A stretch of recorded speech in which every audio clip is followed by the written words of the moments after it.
tang kunga humdoidagina ngasi numi mapani suraba phawbada government gi side oro odigi police gi side tagi su karigumba achengba langla langjin amata akhoida piba ngamdri masi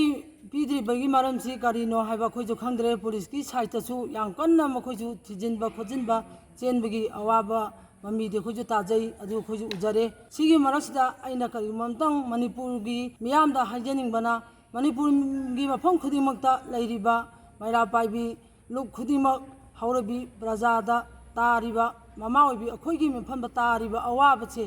sigi asengba langla langjin puthoknabagi matangda mafam da lairiba ima maira paibi mayamna mateng pangbiu support tawbiu haibaje ma hajeningi aduga mama masa asi mato karamna siribano de kanana halibano haibaje khoi ngasibo khangdana lairi masida mafam jaga jaga da lairiba mioi khudimanasu asengba lalang thokpada mateng pangbiu na hajeri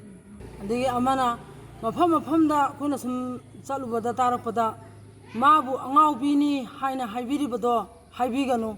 ma khoigi irakta yam nungsina samna hingjanaba mama macani mana angawbi oiragabu mahaki hingon machel ama yonthokjaraga macha yaudaba yade haidana IVF tawraga poibadu ma angawbi oiramagadi ma IVF tawra macha du phangidra mana macha du phangaba matungda magi macha dubu ai hingba wagadore haidana magi macha dubu mana poison tawraga karigumba ama by means ama sijinaga macha dubu mana hatkadra si miyamna khamgiyo ma macha ka dong da haloi macha gi minungchi yam sauna lebi mamani miyamna ma angawbi no urido ubiganu mahaki